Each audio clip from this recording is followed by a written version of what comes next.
왜 하나님께서는 십계명을 돌에 새기셨을까요? 종이도 있었고 양피지도 있었는데 말이에요. 혹시 여러분도 매일 같은 실수를 반복하며 자책하고 계신가요? 분명하지 않겠다고 다짐했는데 또 같은 죄를 짓고 마음이 무너져 내리시나요? 지금 이 순간에도 수많은 사람들이 똑같은 고민을 하고 있습니다. 왜 우리는 하나님의 말씀을 알면서도 지키지 못할까요? 왜 우리의 의지는 이렇게 약할까요? 오늘 여러분에게 말씀드릴 십계명 돌판의 비밀을 알게 되면 여러분의 신앙생활이 완전히 달라질 것입니다. 이 영상을 끝까지 보시지 않으면 여러분은 계속해서 같은 실수를 반복하며 영적으로 정체될 수밖에 없습니다. 하지만 오늘 이 비밀을 깨닫는 순간 여러분은 하나님의 마음을 이해하게 되고 진정한 변화의 첫걸음을 내딛게 될 것입니다. 돌판에 숨겨진 의미. 출애굽기 31장 18절을 함께 읽어보겠습니다. 여호와께서 시내산에서 모세에게 이르시기를 마치신 때에 증거의 두 판, 곧 하나님이 친히 쓰신 돌판을 모세에게 주시니라. 여기서 우리가 놓치지 말아야 할 부분이 있습니다. 하나님께서 친히 쓰셨다는 것입니다. 생각해보세요. 전능하신 하나님께서 굳이 돌을 깎아서 글자를 새기셨습니다. 말씀 한마디로 우주를 창조하신 분이 말이에요. 왜 이렇게 번거로운 방법을 택하셨을까요? 그 이유는 바로 영원성 때문입니다. 종이는 찢어집니다. 양피지는 썩습니다. 하지만 돌은 다릅니다. 수천 년이 지나도 그대로 남아있죠. 하나님께서는 당신의 법이 영원하다는 것을 돌판을 통해 보여주고 계신 것입니다. 하지만 여기에는 더 깊은 의미가 숨어 있습니다. 에스겔 36장 26절을 보세요. 또 새 영을 너희 속에 두고 새 마음을 너희에게 주되 너희 육신에서 굳은 마음을 제거하고 부드러운 마음을 줄 것이며, 굳은 마음이라는 표현이 나옵니다. 히브리어로 레브 하에벤, 즉 돌 같은 마음이라는 뜻입니다. 놀랍지 않습니까? 하나님께서 십계명을 돌에 새기신 이유가 바로 여기에 있습니다. 우리의 마음이 돌처럼 굳어있기 때문입니다. 첫 번째 돌판이 깨진 이유. 출애굽기 32장을 보면 충격적인 사건이 기록되어 있습니다. 모세가 시내산에서 40일 동안 하나님과 함께 있는 동안 이스라엘 백성들이 금송아지를 만들어 숭배했습니다. 32장 19절입니다.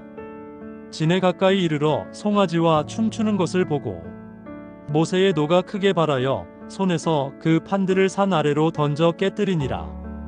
모세가 돌판을 깨뜨린 것이 단순한 분노 때문일까요? 아닙니다. 여기에는 하나님의 깊은 뜻이 담겨 있습니다.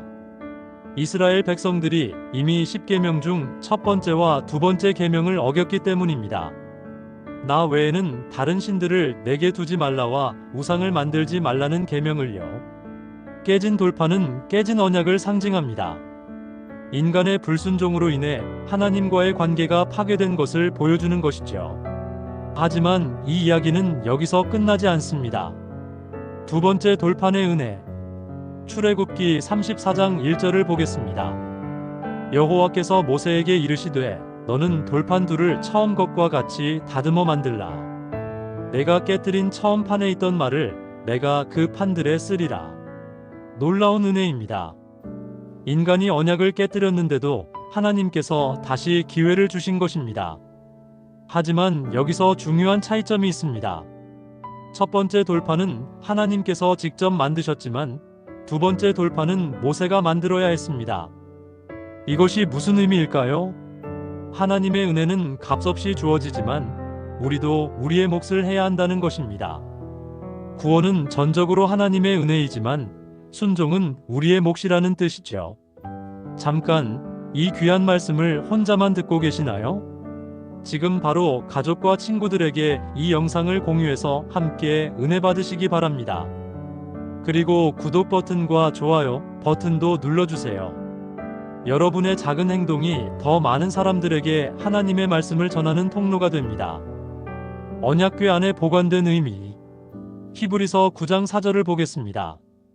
금 향로와 사면을 금으로 싼 언약궤가 있고 그 안에 만나를 담은 금 항아리와 아론의 쌍난 지팡이와 언약의 돌판들이 들어있고 십계명이 새겨진 돌판이 언약궤 안에 보관되었습니다. 이것은 단순한 보관이 아닙니다. 언약궤는 하나님의 임재를 상징합니다. 그 안에 돌판이 있다는 것은 하나님의 법이 하나님의 마음 한가운데 있다는 의미입니다. 더 놀라운 것은 언약궤 위에 속죄소입니다. 레위기 16장 14절입니다.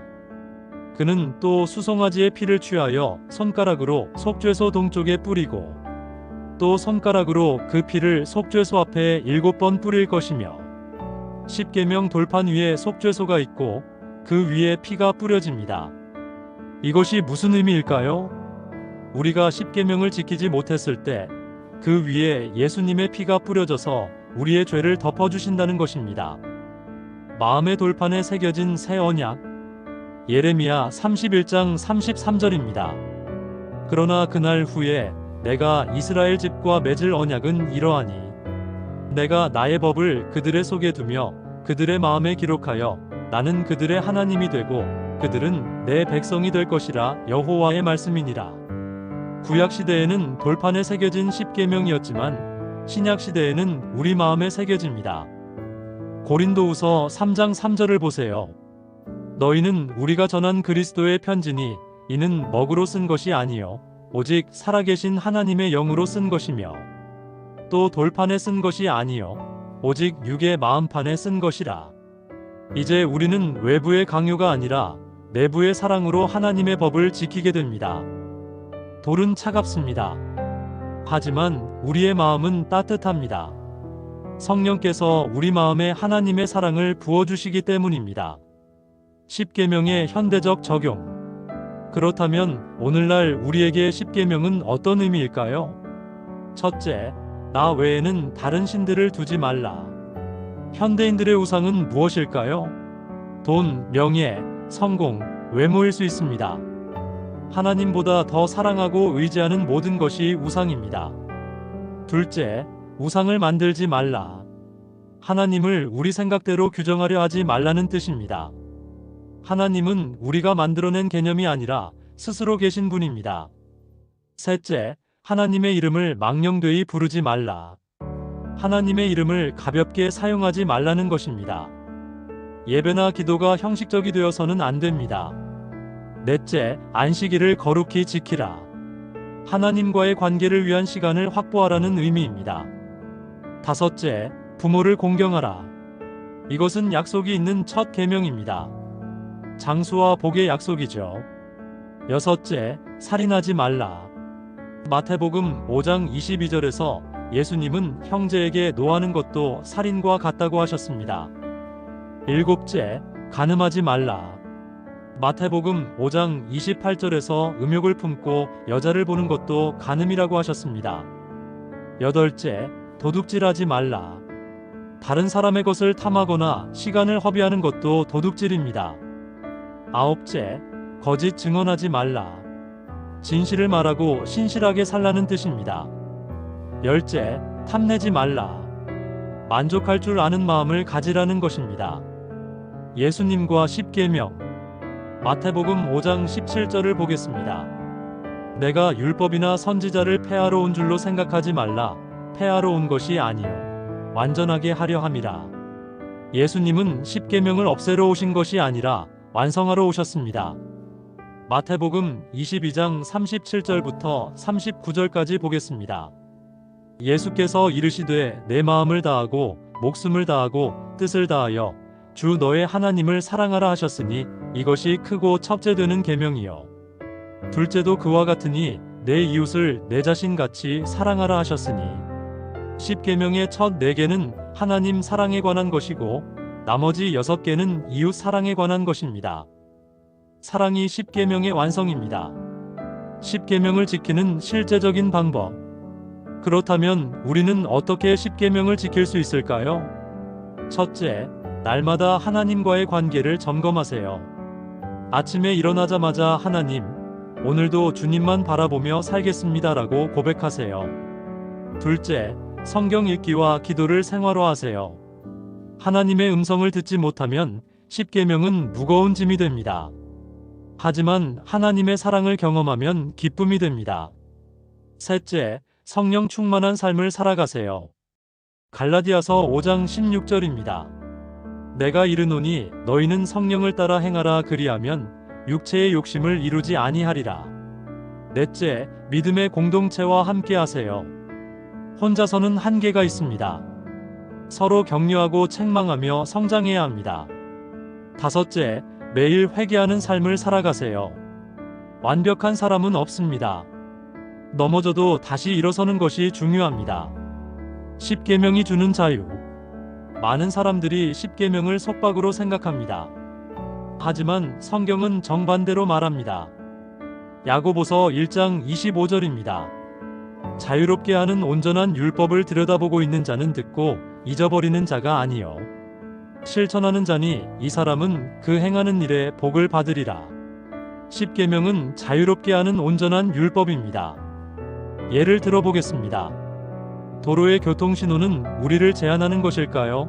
아니면 자유롭게 해주는 것일까요? 신호가 없다면 어떻게 될까요? 아무도 안전하게 운전할 수 없을 것입니다. 신호가 있기 때문에 우리는 자유롭게 운전할 수 있습니다. 십계명도 마찬가지입니다. 하나님의 법이 있기 때문에 우리는 진정한 자유를 누릴 수 있습니다. 시편 119편 45절입니다.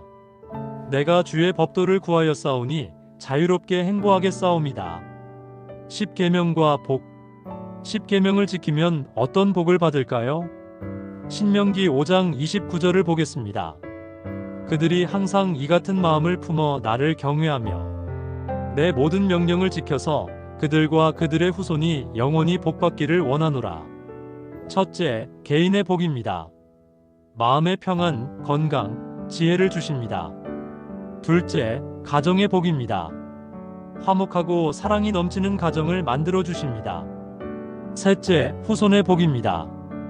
우리의 신앙이 자녀에게 전수됩니다. 넷째, 사회의 복입니다. 정의롭고 평화로운 사회가 만들어집니다. 다섯째, 영원한 복입니다. 천국에서 누릴 영원한 기쁨을 약속하십니다. 이 모든 복이 십계명을 지키는 자에게 임합니다. 지금 이 순간 주변 분들과 이 은혜로운 말씀을 나누시기 바랍니다. 구독과 좋아요도 꼭 부탁드립니다. 더 많은 사람들이 하나님의 복을 받을 수 있도록 말이에요. 새로운 출발. 사랑하는 여러분, 오늘 우리는 십계명 돌판의 놀라운 비밀을 알아보았습니다. 하나님께서 돌에 십계명을 새기신 것은 당신의 법이 영원하다는 것을 보여주기 위함이었습니다. 그리고 우리의 돌같이 굳은 마음을 부드럽게 하여 그 마음에 사랑의 법을 새기시려는 뜻이었습니다.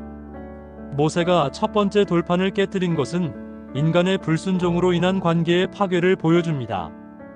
하지만 하나님께서 두 번째 돌판을 만들어 주신 것은 회복의 은혜를 보여줍니다. 예수 그리스도께서 오셔서 십계명을 완성하셨습니다. 이제 우리는 두려움이 아니라 사랑으로 하나님의 법을 지킬 수 있게 되었습니다. 오늘부터 여러분의 삶이 달라지기를 기도합니다. 매일 아침 하나님의 사랑을 묵상하며 시작하세요.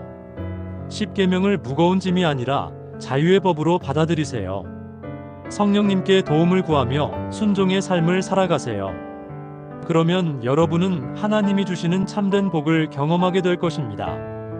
개인의 복, 가정의 복, 후손의 복, 사회의 복, 그리고 영원한 복을 누리게 될 것입니다.